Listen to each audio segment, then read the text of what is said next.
Hallo zusammen, ich bin der Raphael vom Gamestübli, die Channel für Gamegeschichten auf Berndeutsch. Der Ostras hat uns etwas mitgebracht, und zwar sehr viele Neuigkeiten für alle Star Wars Fans und die es noch werden. Star Wars Celebration 2017 ist in Orlando und hat schon ein paar Überraschungen für uns Fans parat gehabt. Unter anderem ist der erste Teaser-Trailer zu Episode 8 gezeigt worden. Davon habe ich ein Reaction-Video gemacht, ein sogenanntes Reaktionsvideo. Ich tue euch das auch noch gerade unten in der Beschreibung verlinken. Ist sicher noch lustig mal zum Schauen. Ich versuche dort auch nicht unbedingt viel zu lang, aber ein bisschen den Trailer auseinanderzunehmen und so ein bisschen zu analysieren, was da auf uns zu könnte kommen.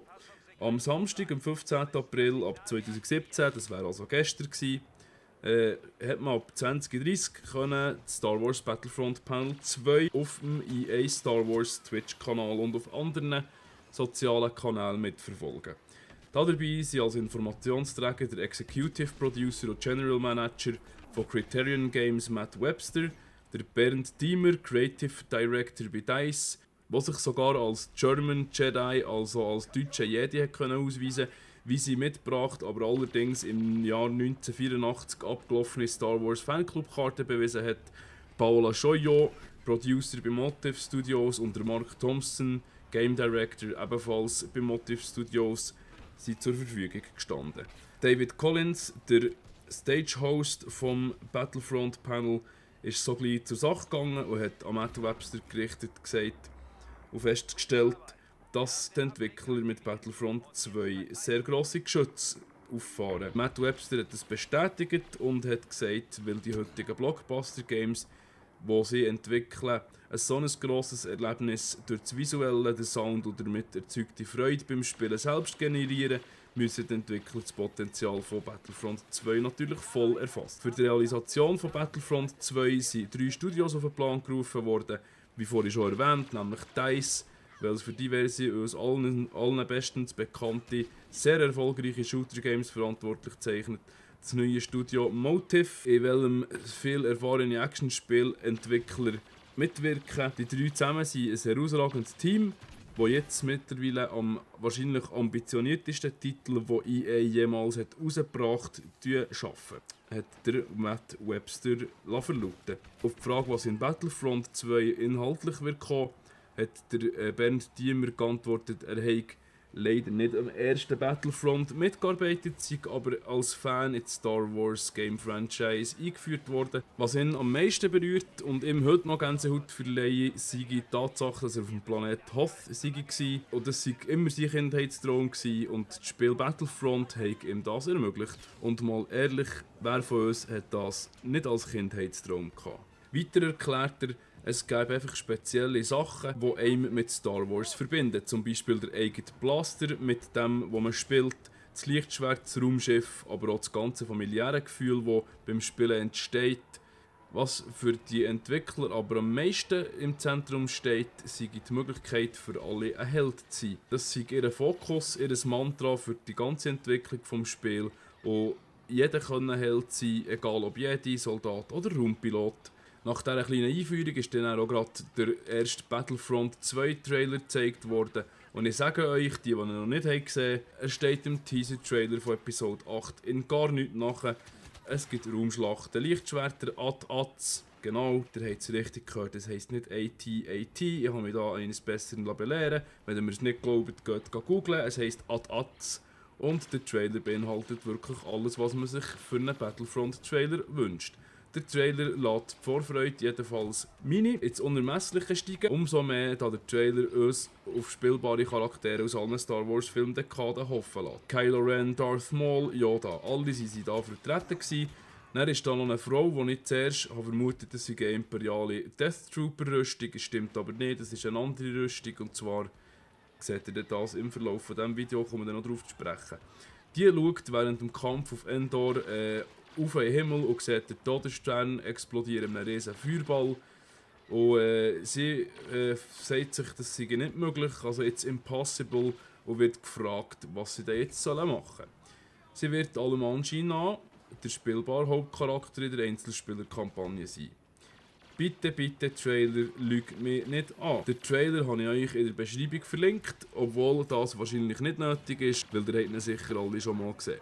Im Anschluss hat der Moderator noch über genau die Einzelspieler-Kampagne Bescheid wissen, so wie wir das auch wollen. Der Mark Thompson hat folgende Antwort darauf parat gehabt. Die Rebellion hat ihre Helden wie Skywalker, Jyn Erso, aber wer sind die Helden vom Imperium?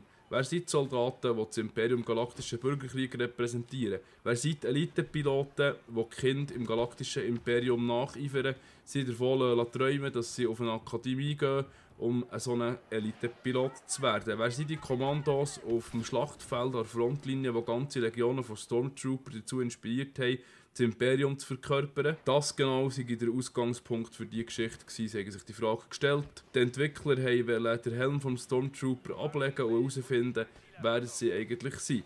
Warum sie an das Imperium glauben und was es bedeutet, ein imperialer Special Forces Soldat zu sein. Paola Schoyo sagt, sie habe als allererstes über die Spieler selber geredet und was die Spieler nicht wollen, sei genau die gleiche Geschichte, die sie am Fernsehen oder im Kino gesehen, nochmal zu durchleben. Sie sind sehr dankbar für das Feedback, weil das den Entwicklern grosse Möglichkeiten gibt, eine total neue Geschichte zu erzählen. Und die Geschichte wird aus der Ansicht vom Imperium erzählt.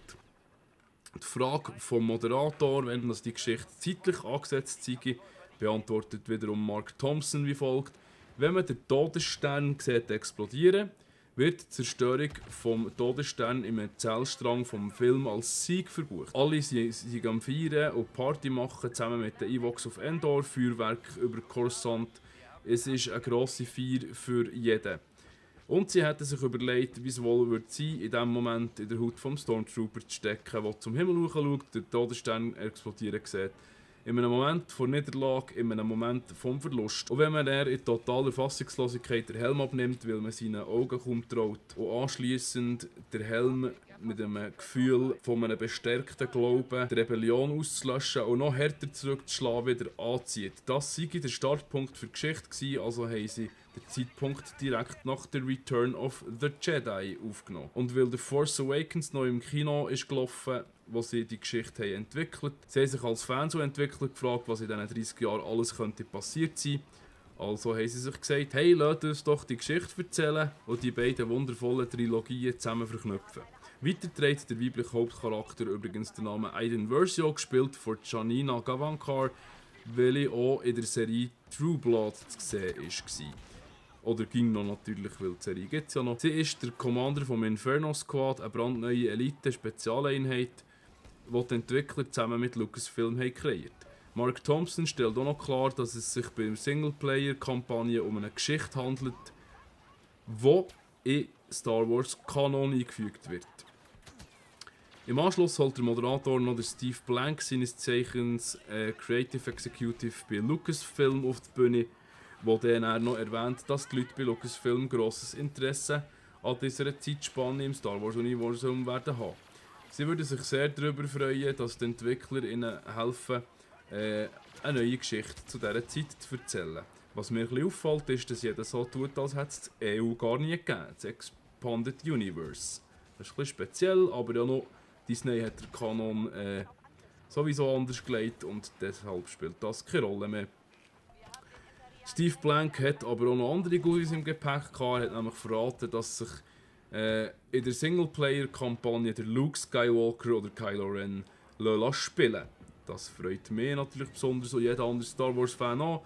Wer jetzt noch skeptisch war, müsste spätestens jetzt das Spiel schon vorbestellt haben. Weil die beiden sind nicht die einzigen Charaktere, es sind noch ein paar mehr. Der Steve Blank darf nur noch nicht verraten, welche anderen Charaktere noch dabei sind. Ich gebe mir im Moment mit diesen zwei Charakteren gerne zufrieden. Ebenfalls wird ein neues Buch zum Thema Battlefront 2 herauskommen. Das Buch mit dem Titel Battlefront 2 Inferno Squad ist von der Christy Golden geschrieben worden, die sich auch schon für andere Game-Romane wie zum Beispiel World of Warcraft oder Assassin's Creed verantwortlich hat zeichnet. Im Multiplayer werden, wie auch schon der Trailer vermuten, alle Zeitalter von Star Wars vertreten sein. Nebenher soll es gemäss DICE Creative Director Bernd Diemer einfach von allem noch mehr geben. Zitat: More weapons, more vehicles, more heroes, more everything, basically. Unter anderem sollen sich die Soldaten weiterentwickeln, neue Klassen werden eingeführt und es wird Fähigkeiten zum Freischalten geben. Die Klassen sollen uns allen sehr bekannt vorkommen, speziell natürlich den Star Wars Fans, sie werden in Bezug auf Star Wars sehr kultig ausgelegt sein. Was auch ganz neu ist, dass man seine Helden upgraden kann. Da bin ich extrem gespannt auf das Balancing. Grundsätzlich soll das Spiel als Ganzes flexibler sein, es soll viel mehr Raum für individuelles Spielerlebnis bieten. Keine Situation mit dem eigenen Squad soll mit einem anderen Squad die gleiche sein. Alles kann auf seine eigene Art nur einmal erlebt werden. Das macht das Ganze natürlich viel grösser, als wir das vom Vorgänger gewöhnt sind. Die Raumschlachten sind ikonisch für Star Wars, natürlich fehlen die auch nicht in Battlefront 2. Criterion Games im Speziellen hat sich auf diese Raumschlachten fokussiert. Die Raumjäger und ihre Piloten werden in vergleichbarer Manier wie die Bodentruppen anpassbar, upgradebar und in Klassen verfügbar sein. Fassen wir zusammen. Mehr von allem, Singleplayer-Kampagne aus Sicht vom Imperium, anpassbare Klassen im Weltraum und am Boden, viele spielbare Helden. Was will man mehr?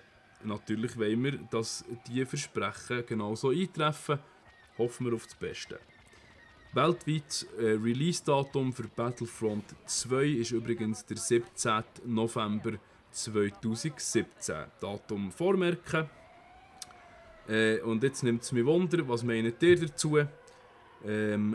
Verspricht EA da zu viel oder habt ihr genau das für Battlefront 2 erwartet? Werdet ihr euch vorbestellen oder wollt ihr zuerst mal schauen, wie es tut? Zum Beispiel auf dem GameStubli-Channel, weil ich werde das Spiel 100%ig spielen und ich werde es auch Let's Playen. Schreibt mir es doch unten in die Kommentare. Ich freue mich auf eine rege Diskussion. Wenn euch das Video gefallen hat, freue ich mich über ein Däumchen gegen oben. Wenn ihr mehr News wettet vom GameStubli in dieser Art, dann tut doch etwa da das GameStubli abonnieren. Wenn ihr jemanden kennt, der die News über Battlefront 2 noch nicht hat mitbekommen, dürft ihr ihm das auch gerne zeigen oder auf eurem sozialen Netzwerk teilen. Vielen Dank für eure Aufmerksamkeit und bis zum nächsten Mal. Liebe Grüße, Raffi von eurem GameStubli. Auf Wiedersehen.